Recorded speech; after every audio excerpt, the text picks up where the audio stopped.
Boa tarde, sejam bem-vindos ao programa Pontos de Encontro. Hoje estamos a gravar o programa no dia 10 de dezembro, que é o Dia Internacional dos Direitos Humanos. E, muito a propósito, hoje o tema é exatamente os direitos humanos e a cidadania, e temos um título: Qual a tua opinião? Jovens e não tão jovens conversam sobre o desafio do mundo contemporâneo, os desafios do mundo contemporâneo. E nós estamos hoje aqui a inaugurar um novo formato do nosso programa. Normalmente somos nós e um convidado. Hoje temos duas jovens alunas aqui da Escola da Cidadela, a Inês e a Melissa, com quem vamos ter uma conversa precisamente sobre os grandes desafios que estão que a humanidade enfrenta, e vamos ter aqui um diálogo sobre quais são essas nossas preocupações e quais são, eventualmente, que caminhos é que estão aí à frente para nós podermos avançar. Tenho aqui connosco o nosso consultor, já com quem já trabalhamos há bastante tempo, professor Fernando Serra, vice-presidente do Instituto Superior de Ciências Sociais e Políticas da Universidade de Lisboa, o ISCS de Lisboa, professor associado no ISCS Lisboa e coordenador da respectiva Unidade de Missão, Responsabilidade Social e Sustentabilidade, que tem desenvolvido atividades de investigação na área da Sociologia e Política da Educação e da Política Social, quer no Centro Interdisciplinar de Estudos Educacionais, quer no Centro de Administração e Políticas Públicas, onde atualmente é investigador integrado. Tem participado em vários projetos internacionais relacionados com a diversidade e inclusão, educação para a cidadania europeia e educação para os mídias. Bem-vindo, Fernando, também. Muito obrigado, António. E nós vamos começar exatamente, não sei por onde hoje, nós vamos, isto hoje o modelo é novo, mas se queres fazer alguma declaração inicial e depois começarmos então a abordar e a ouvir aqui as nossas jovens alunas. Sim, antes de mais nada agradecer à Cidadela, à Escola da Cidadela, ao facto de nos ter recebido neste magnífico estúdio. Agradecer também às nossas estudantes que estão connosco, perdão, a Inês e a Melissa, que estão numa fase interessante de decisão pessoal sobre como continuar o seu caminho. Agradecer também ao António mais uma vez, não é, por mais uma conversa gravada. Temos tido várias ao longo dos tempos, principalmente ao longo dos últimos 2 anos, penso. Uhum. E bom, quer dizer, o que nos traz aqui é exatamente esta vontade de dialogarmos, como estavas a dizer, acerca daquilo que nos preocupa, acerca daquilo que nos mobiliza também, acerca daquilo que nos encanta e nos desencanta. E, portanto, nada melhor do que estarmos num espaço da educação. Esta é uma escola, celebra a educação, e a educação é isto, é o diálogo entre as gerações mais velhas e as gerações mais novas acerca de coisas comuns. Esse é, digamos, é verdade que pode ser encarado como um chavão, não é? Mas é um chavão muito, muito genuíno e muito, muito verdadeiro.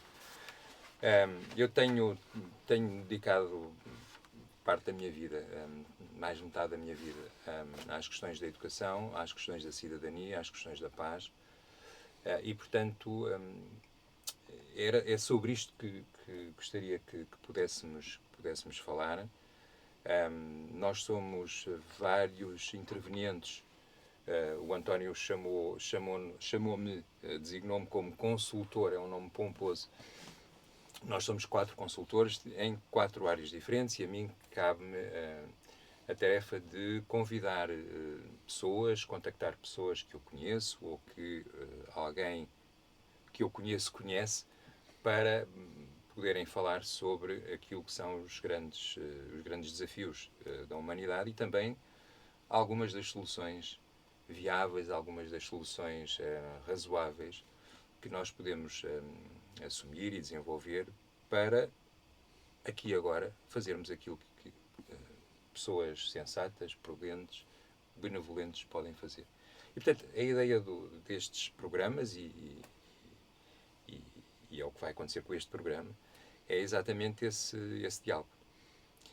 Não sei, António. Eu lançava esta pergunta. Qual é o papel, hoje que é o Dia Internacional o dia em que estamos a gravar é o Dia Internacional dos Direitos Humanos, qual é o papel dos direitos humanos na construção de um mundo mais justo? É o desafio para esta nossa Imagino que queres que eu comece. Imaginas bem.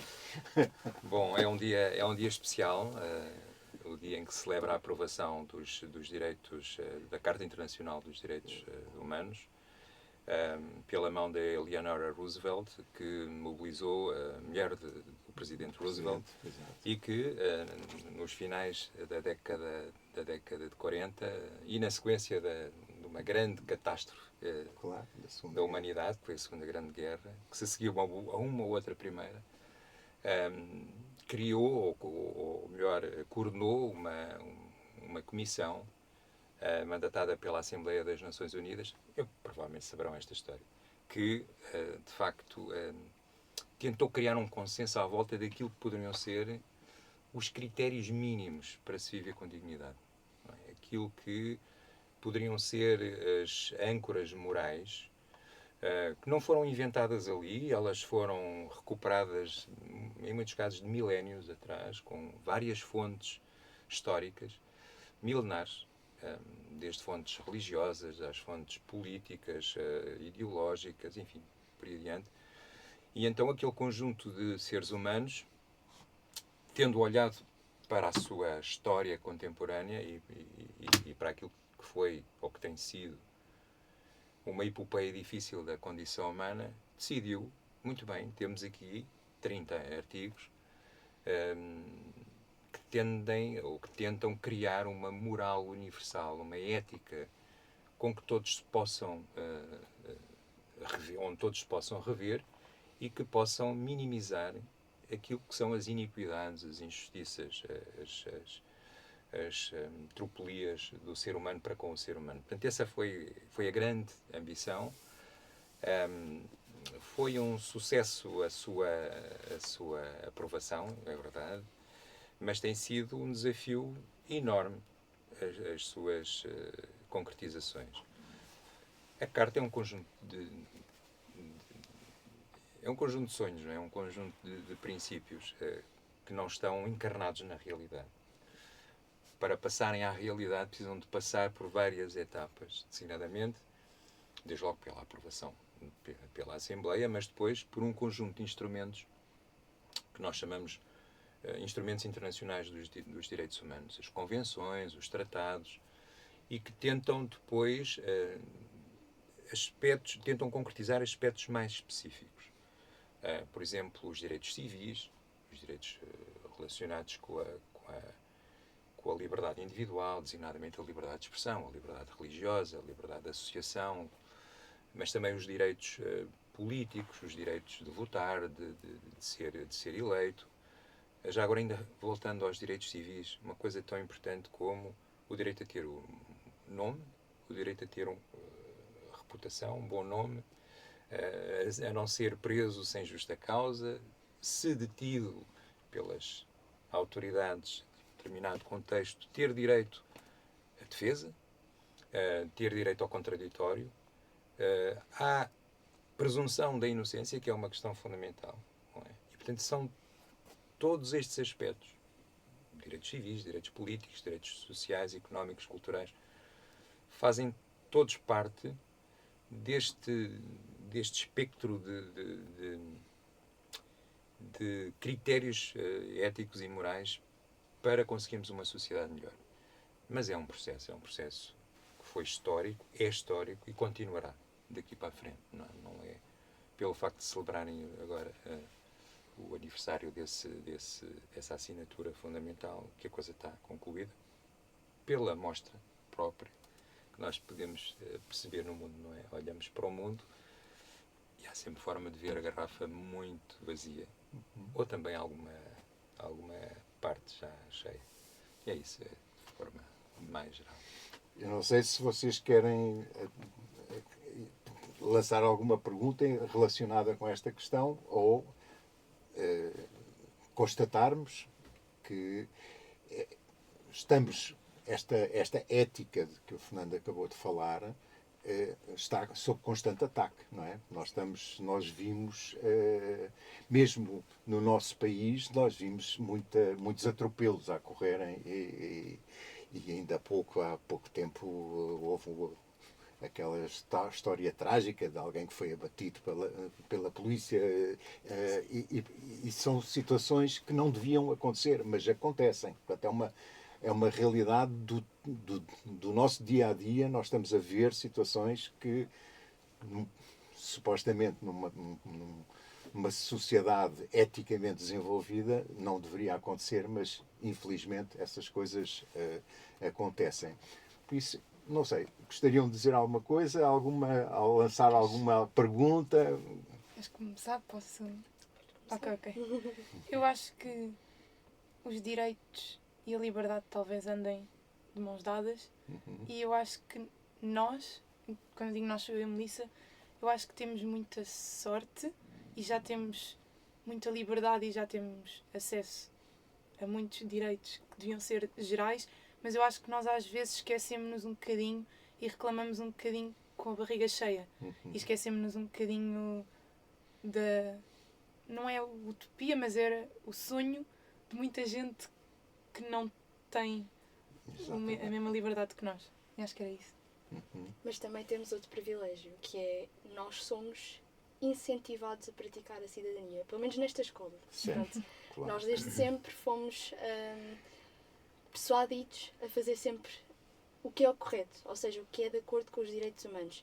E isso a nossa escola tem sido incrível e vou dar um pequeno vislumbre do que é que temos andado a fazer no secundário. Sim, porque vocês têm a disciplina de cidadania, sim, não temos, têm? Temos mesmo, temos uma vez por semana, às vezes era melhor que fosse mais vezes. Mas mesmo assim é muito bom. E acho que também uma possível solução de resolver todos os problemas que têm a ver os direitos humanos é justamente incentivar a cidadania nos jovens, nas crianças, Claro. nas pessoas no geral, até mesmo as pessoas que, pronto, já estejam fora da idade escolar, porque a cidadania, além de promover o sentido de liberdade, o sentido de justiça, que, como a Inês disse muito bem, estão de mãos dadas, digamos que a cidadania e o ensino da cidadania é que vai ajudar a resolver os problemas que, pronto, enfrentamos hoje em dia.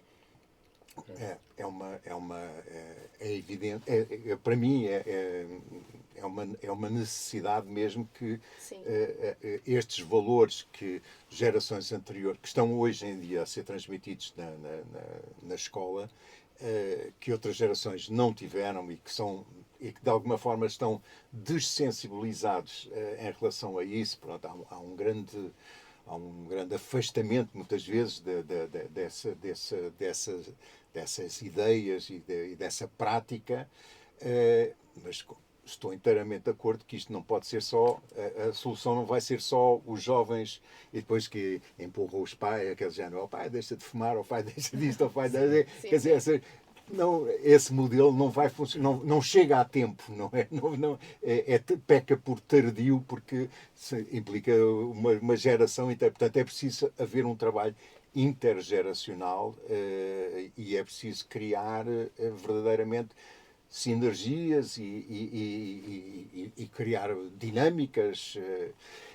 E não é preciso...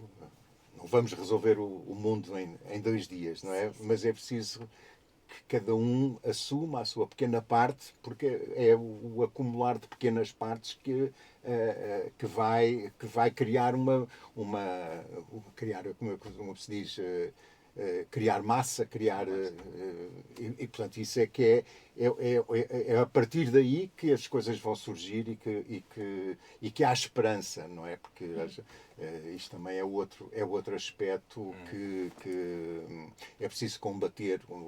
Há pessoas que pensam isto não tem solução, não é?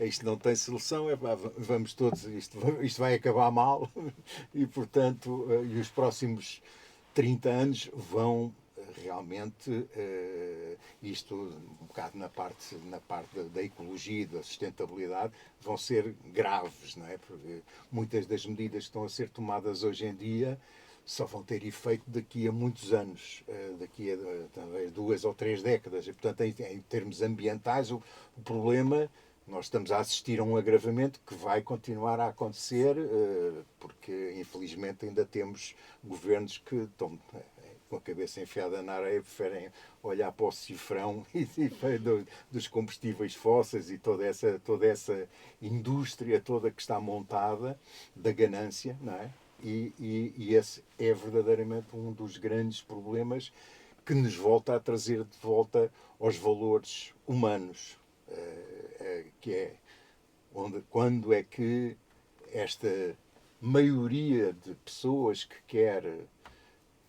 que não quer fazer mal a ninguém começa a ter mais voz do que aqueles que têm o poder verdadeiramente e que controlam e que subjugam, não é? Portanto, este é um trabalho de sapa que tem que ser feito e nós estamos aqui modestamente a trazer o problema um bocadinho à tona da água, não é? E ver se de algo pequena a nossa humilde participação para começarmos verdadeiramente um trabalho de consciencialização, não é?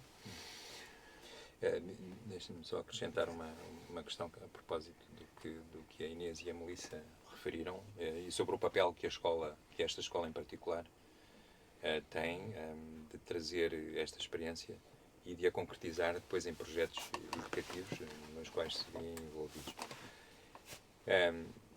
Eu não sei, eu coloco-me no lugar de um jovem de 17 anos, 18 anos, transporto-me no tempo também para esse período. Nós vivemos um período também relativamente difícil, da Guerra Fria. Os anos 80, por exemplo, quando eu era jovem também, com as vossas idades, a década de 80 foi uma década muito complexa, porque a Guerra Fria poderia redundar numa guerra de facto muito quente, com a possibilidade de confronto nuclear, inclusivamente. Depois as coisas tiveram, digamos, o desenlace que nós conhecemos, com a queda do Muro de Berlim, com a dissolução da União Soviética, com o mundo unipolar, e de facto apaziguou-se um pouco essa sensação de ameaça profunda. Agora, eu coloco-me no lugar de jovens como vocês e perante tudo aquilo que hoje é ou que são diagnósticos difíceis sobre o mundo, não é? Sobre o modo como nós colocamos a nossa pegada no planeta, como tratamos a biodiversidade e as outras espécies, sendo nós uma espécie com responsabilidade acrescida porque dominante. A questão das injustiças globais, da fissura norte-sul, os vários sul dentro dos países do norte. Enfim, o problema agora mais recente de uma novíssima tecnologia de que podemos ter pouco controle, ou seja, não sabemos muito bem, digamos, como manter essa tecnologia dentro de rédeas curtas, de modo a que possa servir... Estás a falar da inteligência artificial. Estou a falar da inteligência artificial. Portanto, há aqui várias coisas que parecem avassaladoras. Não é? E como estavas a dizer, e eu concordo, a sensação que dá é que, não tenho capacidade nem energia individual, nem vontade para resolver os problemas do mundo. Porque eles são imensos, são avassaladores. Esta atitude pode gerar uma espécie de... anestesia. Sim, e uma espécie de percepção do meu próprio umbigo, das minhas próprias necessidades, do meu próprio mundo, das relações com os meus amigos. E, portanto, muito daquilo que hoje chamamos a alienação dos jovens é tem uma razão de ser também, não é? É porque, de facto, eles percebem que não têm controle sobre as coisas e, portanto, o único controle que têm é sobre o seu pequeno mundo, as suas pequenas necessidades ou grandes necessidades, o seu universo de relações próximas. Mas a verdade é que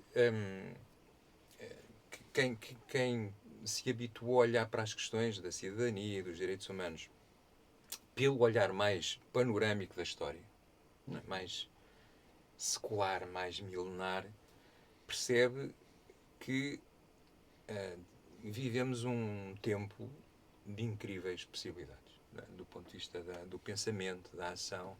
Nunca fomos tão escolarizados, nunca tivemos tanto acesso à cultura, nunca tivemos tanto acesso a uma informação consistente, científica, rigorosa. Também é verdade que temos o resto, não é?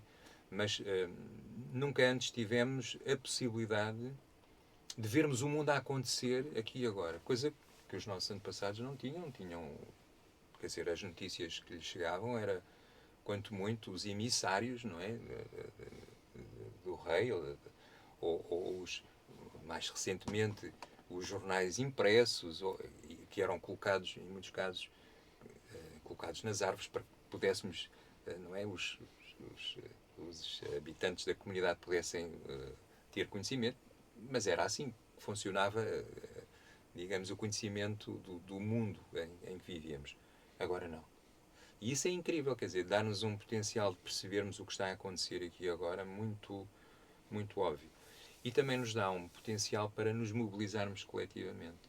E para pensarmos também, e eu não quero gastar mais tempo na palavra, para pensarmos que não vamos mudar o mundo. Não. Sim. Certo? É verdade, não vamos poder mudar o mundo, mas vamos fazer alguma coisa. Não é? É como aquela, não sei se isto é uma história se verdadeira, se mitificada já, da luta ecológica, que é, houve um petroleiro ali no norte de Espanha, no Golfo da Biscaia, que derramou crude por todo o lado, portanto, a praia ficou carregada de crude, e a comunidade acudiu, e há uma rapariga que tenta desesperadamente salvar a quantidade de gaivotas que estavam presas no crude. E alguém lhe terá dito, então, mas não vais poder fazer nada, vê a quantidade de aves que estão aqui que vão morrer. E ela terá dito, provavelmente é mito, não importa. Se não for eu, quem? E se não for agora, quando? Não é? E isto mostra bem que, de facto, podemos, todos nós, agregando-nos em massa crítica com outras pessoas sensatas, prudentes, com bom senso, criativas, construtivas, fazer alguma diferença em alguma coisa que podemos fazer diferente.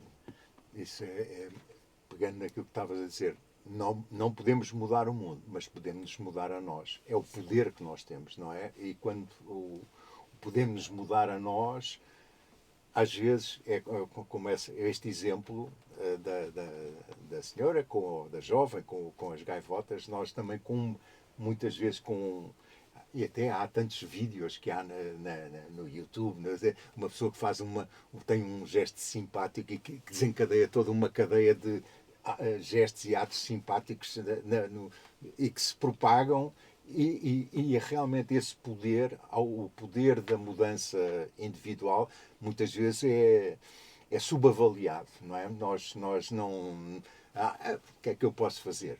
As pessoas encolhem os ombros e pensam que não podem, mas podem. Verdadeiramente, nós temos um grande poder. E depois nós temos exemplos na história de que uma pessoa mete na cabeça fazer uma coisa e muda, e faz grandes mudanças. E nós vimos ainda recentemente na história o caso do Nelson Mandela, que é um homem que passa 27 anos preso e que quando sai é libertado, e em vez de procurar a vingança, procura a paz. Portanto, nós temos...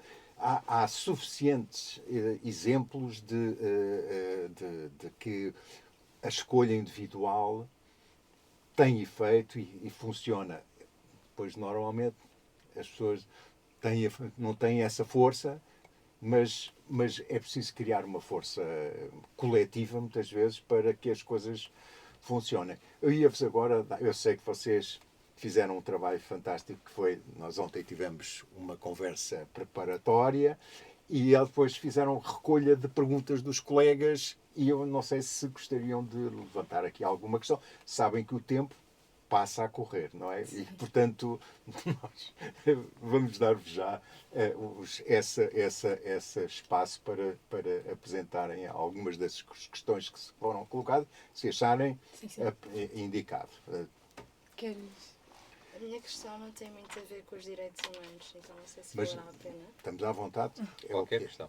Qualquer Pois, questão. uma colega perguntou como ultrapassar um insucesso que não estávamos à espera de ter? Como seguir em frente e ganhar novamente motivação para correr atrás dos sonhos? É uma boa questão. É uma boa questão. Não sei se querem resposta a cada questão ou se há um conjunto de questões e depois nós... É assim, eu acho que essa pergunta dá para ligar um bocadinho à pergunta que outra colega nossa fez, que é como Perfeito. lidar com a resposta não. Que acho que é o problema de todos os jovens hoje em dia. É. O mundo, lá está, nós temos acesso a muita informação que antigamente não havia. Claro. E é tanta informação, é tanto estímulo que há ali. Às vezes nós ficamos mesmo congelados, sem saber o que fazer. E quando na coisa que nós queríamos seguir recebemos um não, é muito difícil lidar. E pronto, e acho que é uma pergunta que representa grande parte dos jovens do nosso tempo. Okay. No fundo, o não, A a rejeição. resistência à Sim. frustração, o limiar de frustração. Exato. Ok. Provavelmente vamos falar nós como pessoas mais velhas que já levaram muitos nãos Muitos na vida. não, exatamente. Não é? E já sofreram muitas frustrações na vida e cá estamos, não é?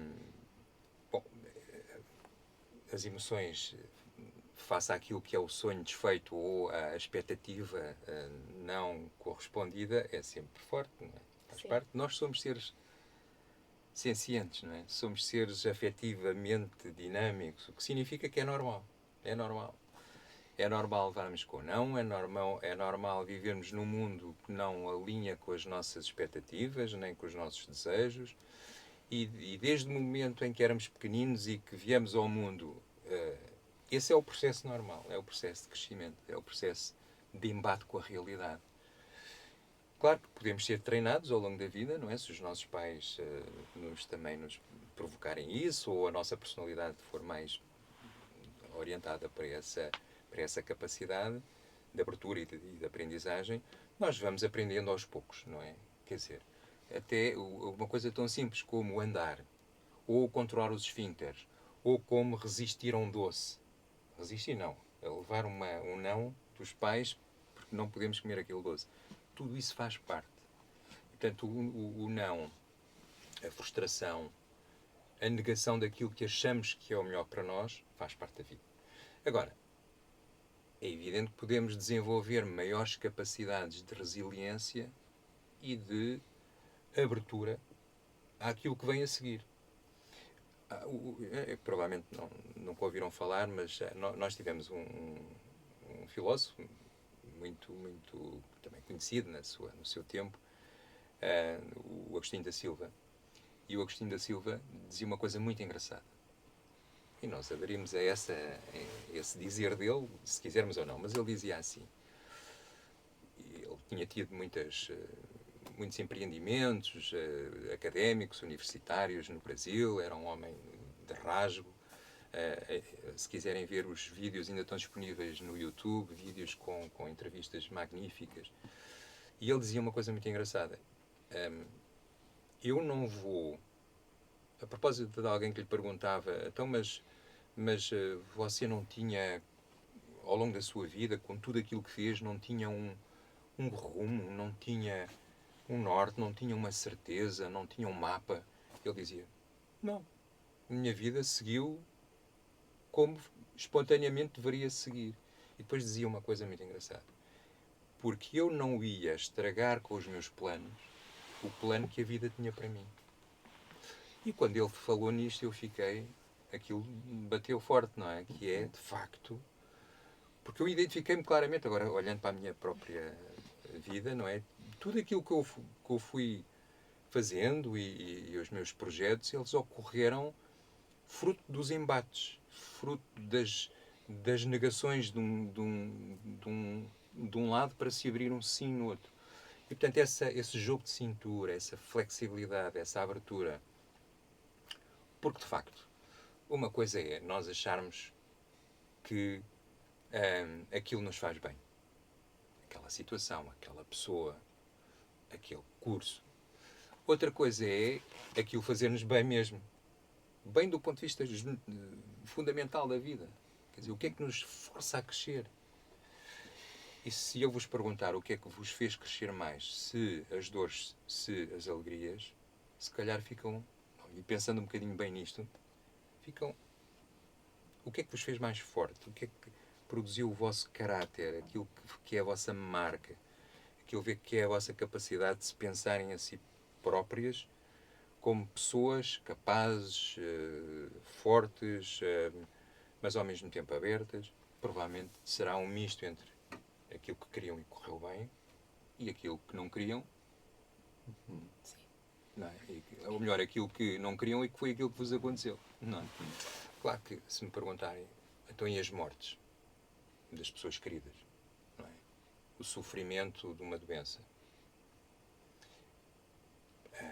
Aquilo que eu vos posso dizer é a minha própria experiência também. Não há nada de cor para isto. Não se pode dar uma lição sem essa experiência. E o que eu dou não é sequer uma lição. É da vida, não é? Eu já passei por isso tudo. Não é? E quem vive mais do que 20 anos, não é? 30, e às vezes até um bocadinho mais cedo, leva com tudo. E à medida que avança, o corpo entra é o princípio da mineralização do corpo. Então, quem é que está em ciências? As duas. É os dois. É o princípio da mineralização, ficamos cada vez mais... E é o princípio da atração terrestre. Quer dizer, são as duas forças tramadas para a vida. Mais perros, mais descaídos. Isto faz parte da vida. E mais doentes. E a doença faz parte. Agora, isto levanta-nos uma outra questão, que levar-nos-ia também muito mais longe, que é qual é a concepção que temos da vida e do ser humano. Quem somos nós? Somos seres frutos do ambiente, ou fruto do ambiente. Somos só isto, aquela parte mais exterior e mais visível, ou somos mais do que isto, não é? O que é o mundo, o que é a realidade. Claro que tudo isto tem impacto e condiciona depois o modo como olhamos para as frustrações, para as pequenas frustrações de não ter uma nota que gostaríamos de ter. Também já passei por aí. Eu ouvi uma frase para complementar ao filósofo Agostinho, certo? Agostinho da Silva. Agostinho da Silva, vou pesquisar. É uma frase que eu ouvi que o não é uma redireção. Não é a palavra mais correta, mas foi trazido diretamente do inglês, aqui na minha cabeça. Mas o não nem sempre é o fim. Às vezes é o início de coisas novas e que é o melhor para nós. E pronto. Exato, esse redirectioning, o Isso, reencaminhamento, para talvez em português. Eu quando colocaste a pergunta, eu pensei assim, eu não sei se hoje em dia se diz, mas eu, no meu tempo, nós muitas vezes íamos para uma reunião e, à partida, dizíamos assim, o não é garantido. A minha professora de biologia diz muitas vezes. Diz E isso. a professora Ana Paula Natal também. Pronto, e portanto nós temos de estar preparados para ou não. Se vier uma resposta positiva, ótimo. Ainda melhor. Isso é o ideal. Mas temos que estar capacitados de que as coisas não correm como nós queremos. Às vezes, e isso é uma questão de treino. Eu não vou aqui armar porque fui sempre assim, mas nós temos que nos habituar. E relembro uma coisa, nós somos um caso de sucesso, porque estamos vivos. Não é? E temos esta história que nós, quando começámos a andar, nunca aceitámos o falhanço. Nós falhávamos, incessantemente caíamos. Primeiro tivemos que andar de gatas, rastejar primeiro, depois de gatas, até que nos conseguimos pôr de pé. Nunca aceitámos o nosso falhanço. E desistir. Quer dizer, isso já é uma imagem de sucesso, nós verticalizarmos, pôr-nos em pé, andarmos, é todo... E depois às tantas, criamos muitas expectativas. Este é o nosso problema como seres pensantes. Criamos imensas expectativas e realmente elas muitas vezes estão desfasadas da realidade. As coisas não são como nós imaginamos. E é preciso aprender a recentrarmos-nos, não entrarmos na... falhei, pronto, sou um miserável que estou aqui que falhei, não sei o quê. Não, aprender realmente que o falhanço é... Nós temos o caso da maior parte das grandes fortunas e destes homens, dos Zuckerbergs, dos Gates, não sei, todos eles tiveram grandes falhanços na vida e as coisas depois foi porque não aceitaram o falhanço que resistiram e andaram e avançaram. E eu não considero estes os melhores exemplos para a humanidade, não me confundam. Mas, quer dizer, nós temos sempre exemplos de pessoas extraordinárias que fazem coisas fantásticas, mas nem tudo lhes correu bem. Portanto, quando os colegas pensam como lidar com o não, façam um exame de consciência realmente se esse não às vezes não veio na altura certa e se não há que encaminharem-se noutra direção, dar a volta. É como olhar para a montanha, isto é intransponível, mas a montanha também tem caminhos à volta da montanha, portanto é preciso descobrir qual é o nosso caminho, onde é que queremos mesmo chegar, se aquilo era o grande objetivo ou se era um objetivo para chegar a outro objetivo superior, e se não há um outro caminho para lá chegar. Posso só acrescentar uma coisa? Eu, quando era miúdo, mesmo miúdo, adolescente, tinha um ídolo, que era o ídolo de praticamente todos os adolescentes na altura, dos anos 70, finais dos anos 70, que era o Bruce Lee, que era um filósofo e um karateca que morreu em circunstâncias até difíceis, muito jovem. Uhum. E ele dizia uma coisa muito engraçada a propósito da arte marcial que ele praticava. Dizia uma coisa em inglês que era "Be like the water, my friend. Be like the water." Ou seja, ser como a água. E isto é muito aquilo que o António está a dizer, que é, de facto, essa flexibilidade de ir ultrapassando os obstáculos que são aparentemente intransponíveis, mas a água tem essa sabedoria em si.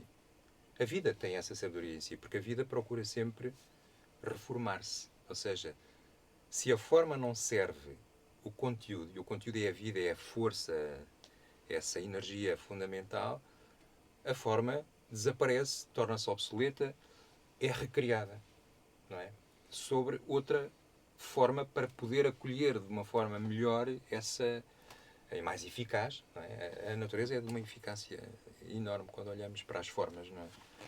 E quando a forma não serve, a forma muda, a forma destrói-se ou reforma-se. Porque aquilo que interessa é aquilo que lá está dentro, não é? Quer dizer, esse conteúdo, essa força, essa energia. Com as pessoas é um pouco a mesma coisa. E sem perderem a sua identidade, naturalmente, sem perderem aquilo que são, os seus limites, mas adaptarem-se. Serem como a água, não é? Que falava Bruce Lee, e que eu, enfim, agora evoco com muita saudade. Exatamente.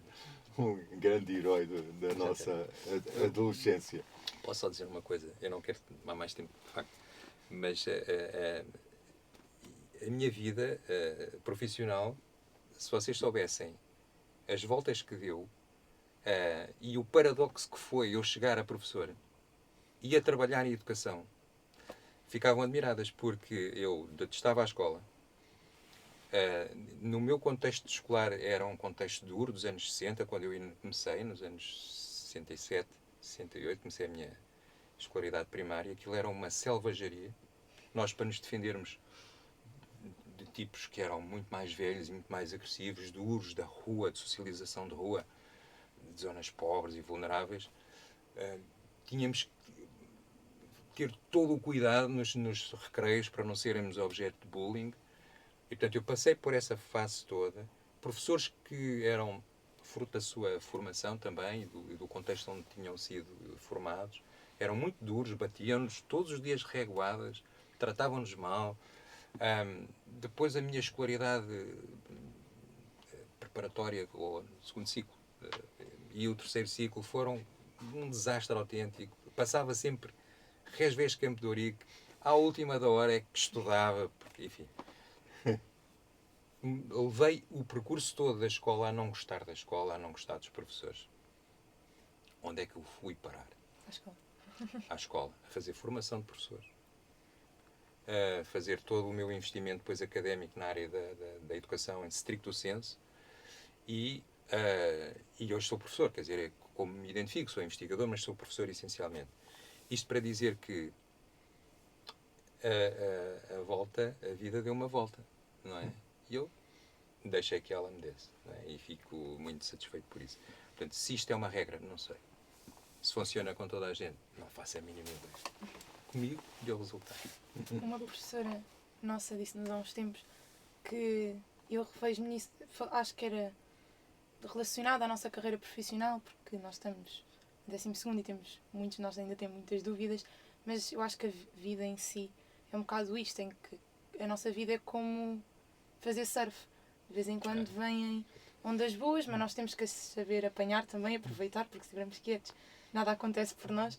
E de vez em quando vêm umas que parecem boas, mas depois nós caímos, e era mais ou menos isto. O surf é uma excelente metáfora para a vida, Exato. não é? É de facto, porque é a destreza, não é? Nós podemos ser subjugados e aniquilados pela força de uma onda. Não é? Sim. As ondas são brutais em termos da capacidade de energia que encerram. E o surf tem isso. O surf é essa capacidade, essa inteligência, essa suavidade, essa sabedoria, não é? De o meu corpo em equilíbrio com uma prancha, com um objeto de sustentação, e a coisa transforma-se em arte. Não é? É exatamente essa. Eu acho que é a metáfora perfeita para uma vida em construção, quer dizer, para construirmos uma vida e surfarmos as ondas.